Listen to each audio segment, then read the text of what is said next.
which is low-income assistance for heating bills. There is one program that all Americans agree to be a good program, and that it works. Republicans, Democrats, all agree that Head Start is absolutely required. Let me tell you what we've done. We have fallen behind China in terms of education. And for the first time in the history of the world, Chinese Americans are sending their high school children back to China to get their high school education. And so what we did is said, all right, we're going to fix these Chinese. We're going to cut Head Start. We'll trick you. We'll get you. We're going to cut Head Start. If you keep messing with us, we're going to cut the Pell Grants. And if you keep going, we're going to close down the HBCUs.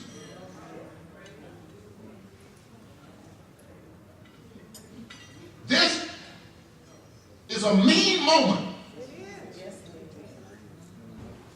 in this country. Do you know that there was an amendment to the Republican budget to eliminate the work on the plumbing in the residential section of the White House?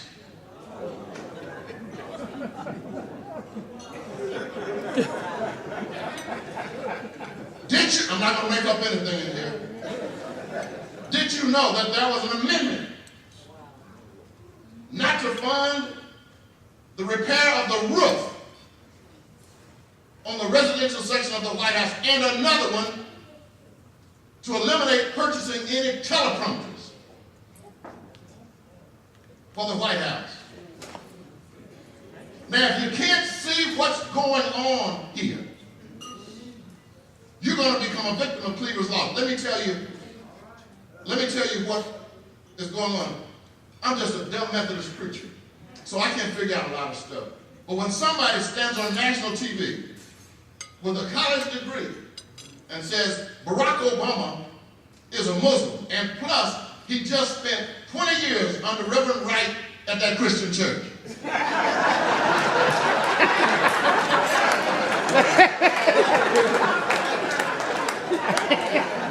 That's what happened.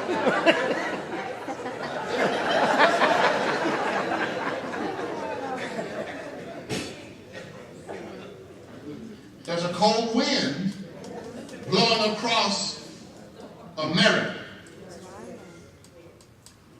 And we need to, there's some things I don't quite understand because they don't make sense.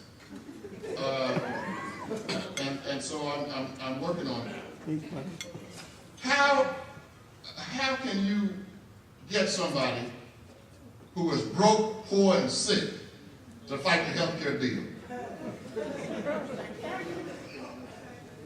How can you get people to vote against their best interest? It happens every day. I had a man follow me around in Washington screaming at me about the health care bill, had no teeth.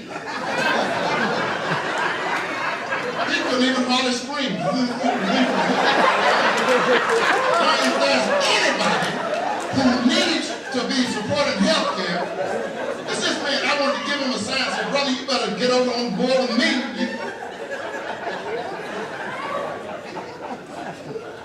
I didn't want to be mean to him, but I did this to him.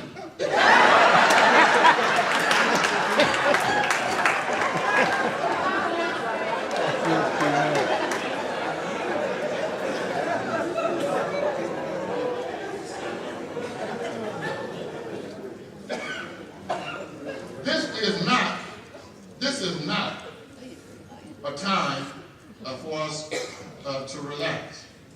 And this is a time for us to become angry enough to get out and work and make sure that people get out and vote.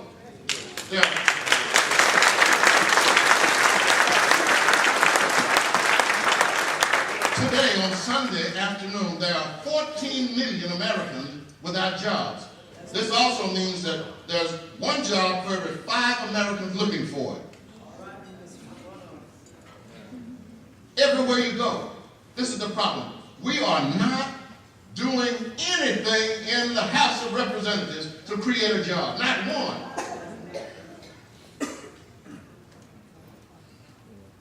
And what happens is, my wife called me, Diane called me 3 weeks ago. We're debating Planned Parenthood. She calls me on the phone and she says, I'm over here at a meeting with a bunch of women and they told me to tell you, get out there on the floor and stop these people from killing Planned Parenthood. And so I said, go back and ask them who they voted for. And so what happens is people go out and vote for those folks and then call us to stop the people they voted for.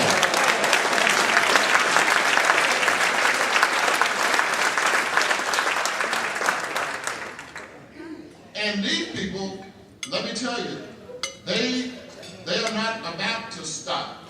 They are not about to stop. There are 87 new members, the largest number of new folk to come in since 1938. Now, one of the things that you ought to be happy about, see, I have this philosophy that you have to be who you are.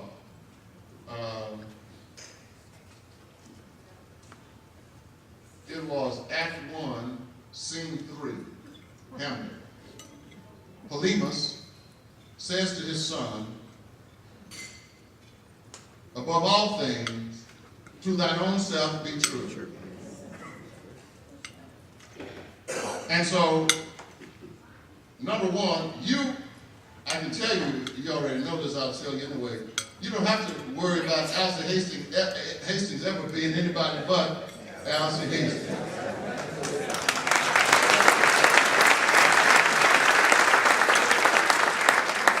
Now, I represent a district that is majority white.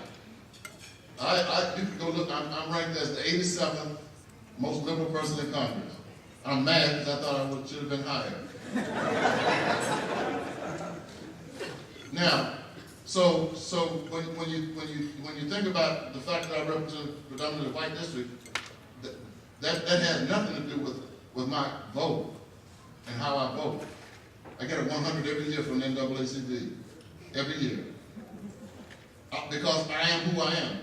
And I am convinced, too, that the Congressional Black Caucus, we're the only caucus in Congress that did not lose a single member. There are 42 of us, everybody was reelected.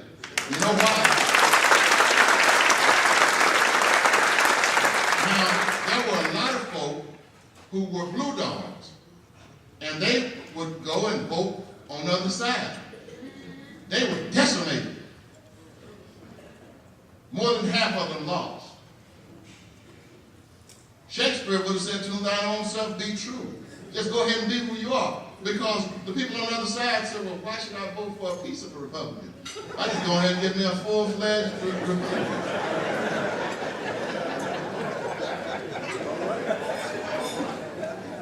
Well, y'all not walking with me. And so you need to understand, you've got somebody who, all day, every day, he's going to be who he is. And that's what you need at a time like that. You need this at just about any time. Now, one of the things that you need to also at least keep some in mind is that these are some tough times.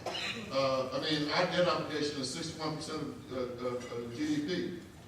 We're in trouble. We got a $17 trillion debt. And we got a $3 trillion budget, and we're going to have a big deficit again this year. The debt is accumulation of all the deficit plus money that we borrow. And we are in bad shape, there's no question about it. You can, look, I'm just a dumb Methodist preacher. You cannot cut the deficit by making cuts in 12% of the budget. You cannot do it. All of the proposed cuts to the federal budget is coming in a little 12% of the budget. And so they're not even touching the things that you need to cut. And I think they're cutting things that they believe